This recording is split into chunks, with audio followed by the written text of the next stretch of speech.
So good morning, everybody. This is morning time here at the Savage compound. So basically what we're doing is, as you can hear, the chickens are ready to come out. That's a good morning from Colonel Sanders there. So we're going to let them out of their pen. Okay, so basically this is what we've got going on. We've got like an outer pen for them to keep them in a certain area. So here we got the chicken pen. There's Colonel Sanders ready to lead the way. He's the head rooster. Good morning.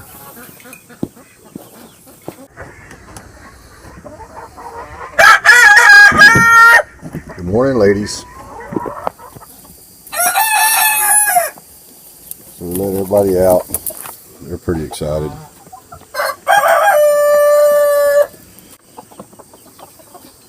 There's Sir Lancelot. He's a pretty chicken, like a metrosexual chicken. And one of the bantam roosters. He's a little feisty SOB.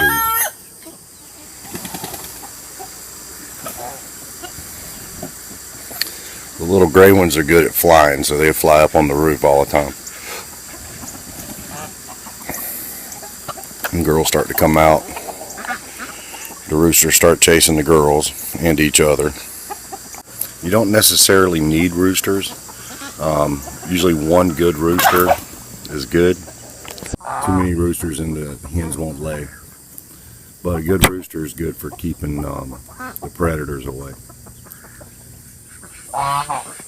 Okay, so pretty much the way Brenna set it up, this structure was already here when we got here, along with the lean-tos, which is real cool because the guy had chickens before us, so he set it up pretty nicely. You know, one of the main things that we learned back in Ocala was the fact that predators will come in and eat these bad boys quickly, like raccoons and possums are the worst. So basically, when she did it, and she always does these things pretty crazy when she does them, she hardware cloth the crap out of this thing. So we close everything in real well, and then hardware cloth both lean-tos for chickens. So what you see is hardware cloth on there, but what you don't see is hardware cloth up underneath there. We got to get new shavings for them because it's pretty messed up. But she's got it connected and all the way underneath, so that thing's whole encapsulated. It keeps snakes out of it, because that's one of your biggest problems with snakes, is coming in and getting the eggs. So it's really got to be blocked off real well for them. Okay, so what we did here is we kind of added this little rail for them perches at night. This is on the outside lean-tos. Brenda found these pretty cool little bucket things that do water and have like little nipples at the bottom of them. And the chicks love those. The chickens love them because it's easy, it's not messy, and it's a real good thing for them to be able to have. Okay, so she learned that it's easier to hang them, hang the food feeders up for them. There you go, like that. Because they will tump it over, mess it up, kick it out, all kinds of stuff. This way, they just peck and get it. And it's better because then she can just take these down, go fill them up, and then bring them back and put them in there. So the food that Brenna feeds them is, she's got layer crumble right now. The crumble's a little easier for them to digest, but they go through it quicker. I think we've switched to pellets, and the pellets are a little harder, bigger food. I'll show you all that a little bit later. It lasts a little bit longer. They get fed just the same, but they don't waste as much. But because we had some babies, that's why I got the crumble last time. Okay, so we cut holes so the chickens could come out into here to get food from where they roost inside. That's a little more helpful for them. So here's the inside of the chicken pen. We did more rails from the roost on. These jokers will roost on anything that isn't nailed down that's up. And they roost all up in here and everything else. We got nest boxes on this side. Brenda put curtains so they can have some privacy, which is kind of cool. But You know, basically, they just slide in there in these little nest boxes. Get eggs. I don't know if you can see that or not, but they do eggs. The last one the girls like to sit in and sit on eggs. But as you can see, chicken poop everywhere, as usual. It's a chicken pen, so that's one of the things you got to be aware of. They like a little ramp to get up because they're lazy chickens, that kind of thing. We try to keep good bedding down in there, hay, things of that nature, straw, stuff like that. So if you're somewhere where, like in a rural, not a rural setting, but like more in town, some places don't allow roosters because they're too loud and noisy, but highly recommend you have a way to lock the doors up to your pen, and mainly not just this little churn thing that we got going on here, but an actual latch, because raccoons are very, very smart and they will peel stuff away. They can open stuff. It's like they have thumbs, so they can get into everything. So you want to definitely make sure it's secure, especially if you have babies in there. So they're actually pretty easy to take care of. I mean, mainly if you just, do some things to keep them safe and out of the weather. That's a really good thing.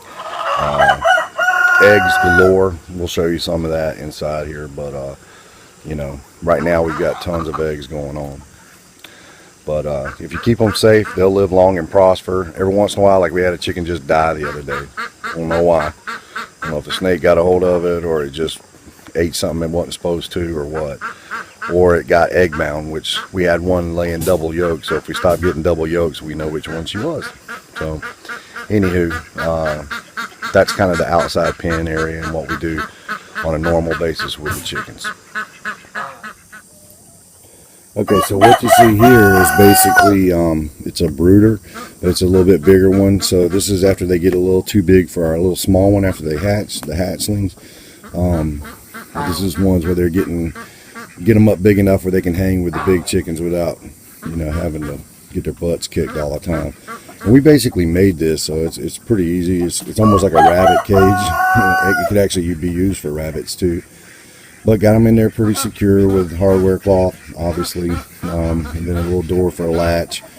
You can see there's a light in there in case it get at winter time. If when it comes that time that if we have some chickens at winter and it's cold outside, we can hit that lamp and that'll actually heat it up pretty good. Put some plexiglass in there, put them a little roost in there, make out of anything you can. It's kind of like do the best you can with whatever. So that's the little medium brooder, the last step before they get to go in with everybody else. Pretty easy to make. So shade is good, definitely necessary for the chickens so they don't get heat stroke, because they can actually do that. But I mean, we're lucky here because we've got land, so I keep it cut down real good. It keeps a lot of the predators away because they don't want to have to traverse all that territory. Because they might wind up meeting with some lead, but for the most part, they love it. Even the chickens will even roost in the trees every once in a while. But if you're in like a neighborhood or something, you have to be real careful with that. It might even behoove you to actually cover the entire pen, and we've done that in Ocala. We had the whole pen covered, and it's mainly because the raccoons come in out of the trees, sneak in, peel some stuff away, snatch a chicken or two, and have dinner for the family, basically. So if you want to keep feeding the raccoons, then that's something you might want to be careful of. Usually not a problem during the day. They roam everywhere during the day. You get the better yolks if they get out and eat bugs and stuff. But you got to keep them safe at night, because those nighttime predators, raccoons, and stuff like that will get a hold of them, and it'll be a bad day. This is the food. We keep the chicken food in here.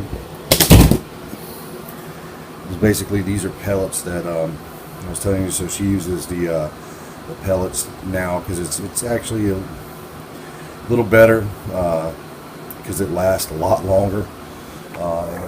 Okay, so this right here is the little baby brooder. This thing is mainly for mainly for the chicks that just got hatched, the hatchlings, as they say. And you can get it actually at Tractor Supply for around 200 bucks. It's actually well worth it. All the little babies come out there, and then they've got food and water.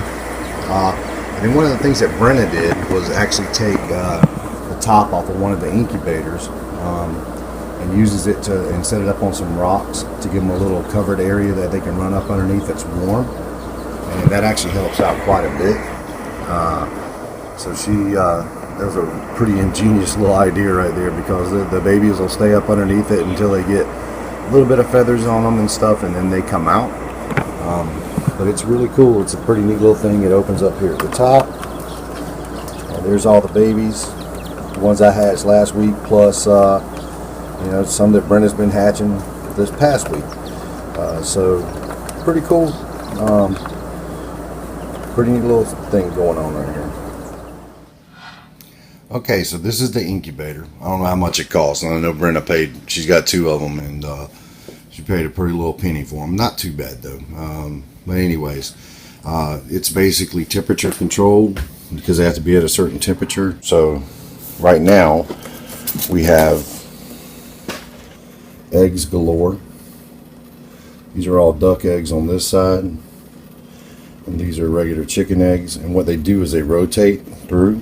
And sometimes if it needs more humidity, she'll put water in it and things of that nature. But the little chicks, they'll hatch, kind of stay in place there, maybe crawl around a little bit. And then we scoop them out and go put them in the other thing. But it's pretty neat. She learned this, was very interested in it. And man, we just keep producing our own chickens like all the time. So it's a pretty cool little thing. Okay, so this is what you get. Tons of eggs. More eggs, and honestly they just keep on coming. Okay, so that's basically it with the chickens. If you got any questions, you can write me, and I'll ask Brenda because she's the expert. She started out going through my backyard chicken and doing stuff like that to try to learn about it. It's something she's always interested in, and she got started, and of course I followed suit, and it's pretty fun. I mean, I have to say, the eggs are fantastic, especially if they get to roam. The yolks are just a dark yellow, and they're really good. The duck eggs, believe it or not, are fantastic. Those things are really good, and the ducks are really easy to take care of as well. They don't produce as many eggs, but they're really good. So if you got any questions, just give us a shout, and I'm sure Brenda probably knows the answer and knows where to find it. That's for sure. And for all of you that are inside like the neighborhoods and you can't have a rooster, and that's fine, it doesn't affect the eggs at all other than it not being fertilized. As long as they can get some bugs and things of that nature, the eggs are much better. They're not hatched in an environment where there's 9 million chickens in like one little square yard, and they're on top of each other and no feathers and look pretty rough. These guys are all pretty happy and they have a good time, and it shows in the eggs, and the quality of the food is really good. We'll be doing some meat chickens pretty soon, so I'll follow up with something on those. Those guys are coming in at the end of the month. She's going to get about 35 meat chickens, and we'll raise them up and then butcher them ourselves, and then they go in the freezer, and it's really good. The meat's fantastic and everything. So for my prepper buddies, this is like an awesome, easy way to do it. And you can do it with just a little bit of places and a little bit of land inside of a neighborhood. You have to check obviously your local restrictions and things of that nature, but it's a good thing, and the food is healthy. Chickens are fun, and they're a heck of a lot of fun when you're throwing them treats and things of that nature. So if you got any questions, please let me know. All right, talk to you later. Bye. Colonel Sanders, the head rooster.